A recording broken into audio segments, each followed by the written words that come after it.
रोहित की दीदी समीक्षा की शादी अर्पित से हुई थी। रोहित 20 साल का था, जो कि अपना पूरा दिन मोबाइल पर ही निकालता था।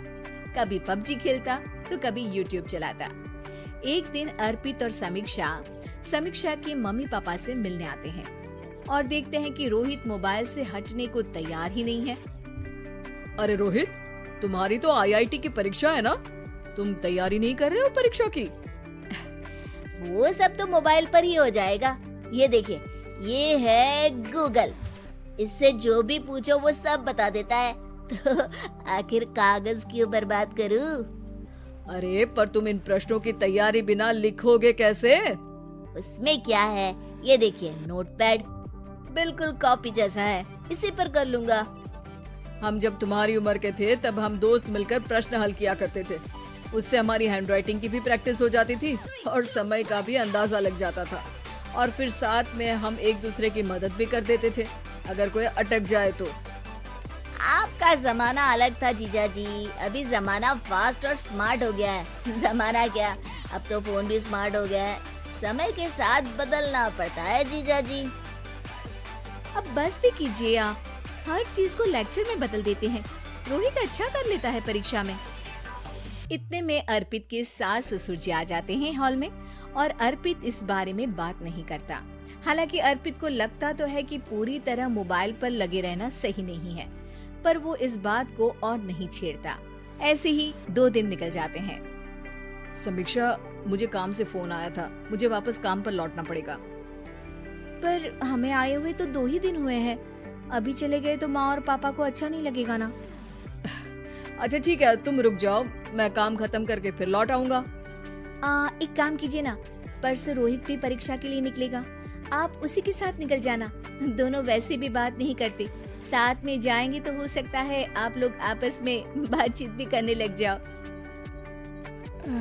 ठीक है, मैं काम को 2 दिन टाल सकता हूँ। उसी रात जब सब खाना खाने बैठे थे तो अर्पित अपने जाने की खबर बाकी लोगों को बताता है। मुझे काम के लिए वापस जाना होगा। अरे बेटा, पर अभी तो तुम आए हो, इतनी जल्दी चले जाओगे?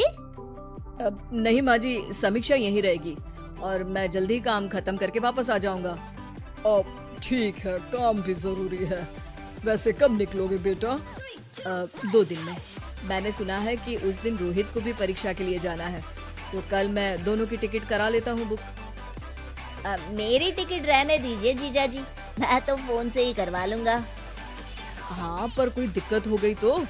अरे कोई दिक्कत नहीं होती जीजा जी, फोन सब कर सकता है। हमारे फोन के रिचार्ज से लेकर टीवी का रिचार्ज सब रोहित यही फोन से बैठे बैठे कर देता है। अब ये नई चीज तो हमारे समझ के परे है, पर अच्छा है कि रोहित जानता है। हमारी मेहनत इतनी कम हो गई भाई। हाँ, पर अगर टिकट नहीं मिली तो? अर्पित की बात पूरी होने से पहले ही बिजली चली जाती है। अरे ये क्या हो गया, आपने बिजली का बिल भर तो दिया था ना? अरे नहीं, मैं तो भूल गया था। अरे टेंशन मत लो माँ।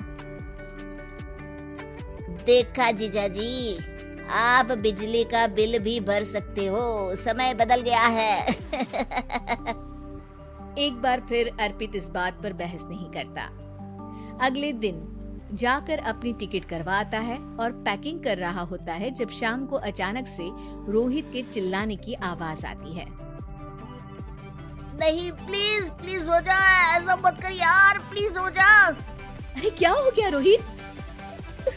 दीदी, सर्वर हैंग हो गया, मेरी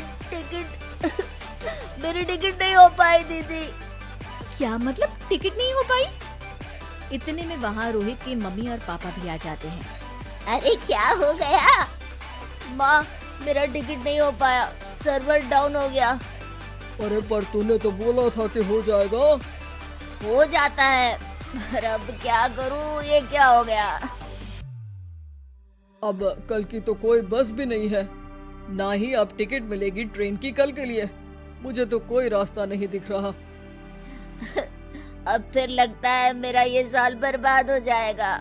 घर पर एकदम से दुख का माहौल छा जाता है और सब रोहित को डांटते हैं, पर इतने में अर्पित वहाँ आ जाता है आप सब रोहित को क्यों डांट रहे हैं? आपने ही तो उसे बढ़ावा दिया था ना। लेकिन इसकी लापरवाही के कारण इसकी परीक्षा छूट जाएगी। इसने तो हमसे कहा था कि टिकट हो जाएंगे। हे भगवान, अब क्या होगा? चिंता करने की कोई बात नहीं है। मैंने एक एक्स्ट्रा टिकट करवा ली थी। मैं समझता हूँ कि मोबाइल हमारा ही काम आसान करने के लिए है, पर उस पर ही पूरी तरह से निर्भर होना तो गलत बात है ना। रोहित टिकट को देखकर बहुत खुश हो जाता है और जोर से जाकर अपने जीजाजी के गले लग जाता है। सॉरी जीजाजी, मुझे आपकी बात ध्यान से सुननी चाहिए थी, पर थैंक यू सो मच। हाँ बेटा, तुमने तो इसका भविष्य बचा लिया।